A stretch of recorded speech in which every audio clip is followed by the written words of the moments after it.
We all know Hitler utilized propaganda during World War II.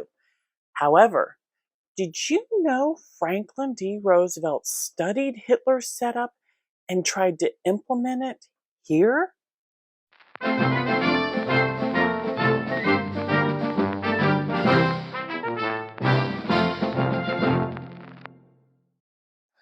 Rosie the Riveter here, dropping more truth bombs to destroy propaganda and fake news.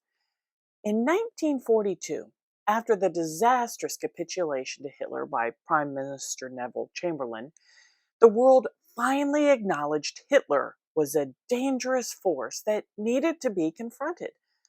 Roosevelt started his fight by learning his enemy.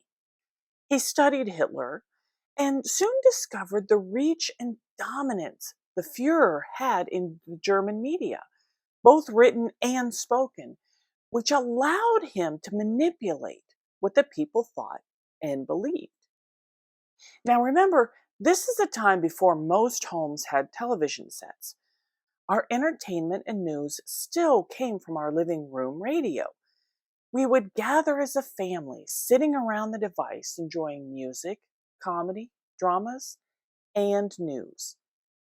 Roosevelt well understood the importance of this medium as he started recording his own fireside chats at the beginning of his presidency in 1933.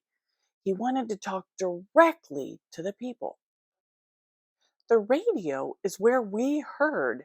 Yesterday, December 7th, 1941, a date which will live in infamy. And that we were going to war. We also tuned in to see how the war was progressing. However, America didn't have the reach that Hitler had.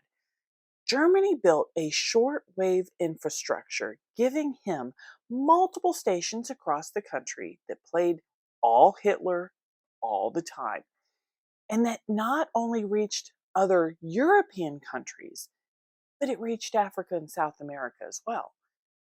Roosevelt needed that range too, and he needed it now. He called together the most prominent names in broadcasting and asked who could provide a transmitter with the power for such a reach. Only one man stood up. Powell Crosley Jr. of Crosley Corporation in Mason, Ohio. He owned the prominent WLWO Cincinnati station. He already had a powerful transmitter and proclaimed he could build another one for the country. With government funding, it took him a year to construct the 3.5 million watt transmitter and broadcasting building that could withstand a military attack on a square mile on a piece of land about 25 miles north of Cincinnati. As they prepared to go live in 1944, Roosevelt argued he wanted the propaganda machine like Hitler had. By the grace of God, the advisors he had at his table pushed back on this idea and insisted the new Voice of America must be a truth-telling medium. They contended people eventually figure out the propaganda and will always start looking for the truth. The Voice of America needed to be that truth.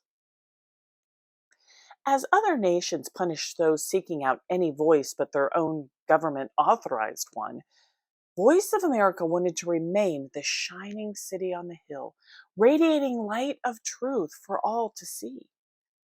The mission was stated by a broadcaster from the start. Daily at this time we shall speak to you about America and the war.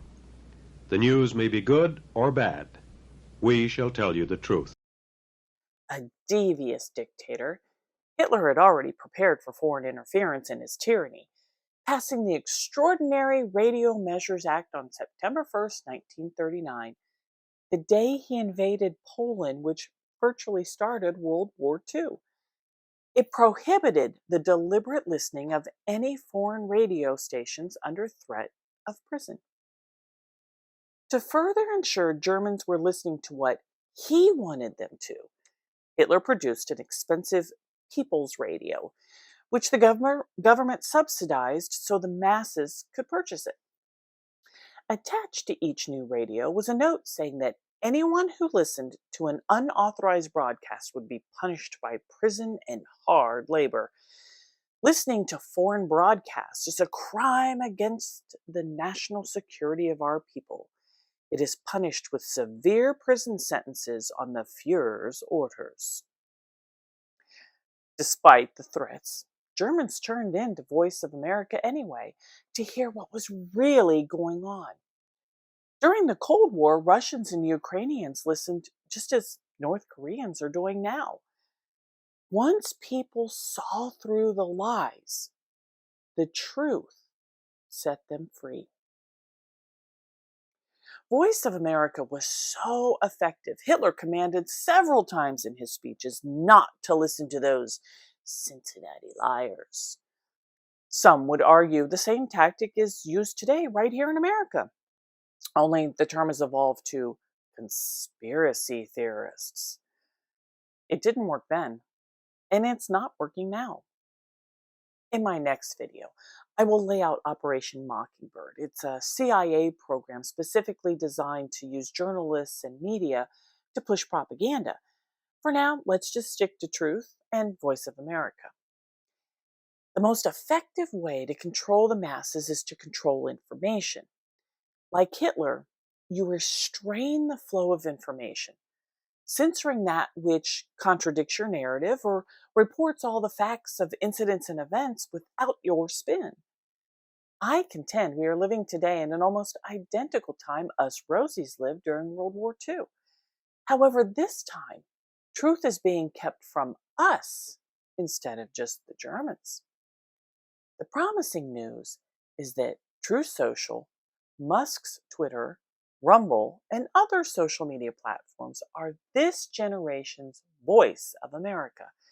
And the propaganda machine of Facebook, the old Twitter, and YouTube are imploding on themselves, just as it did with Hitler. But don't take my word for it. Do your own homework. Find out the truth for yourself. That's the American way.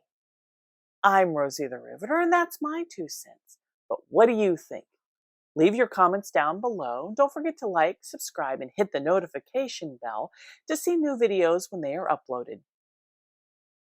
You can find all my videos and liberating letters, along with links to hundreds of articles fighting fake news and propaganda, including the ones I referenced in this video on thefaxpaper.com.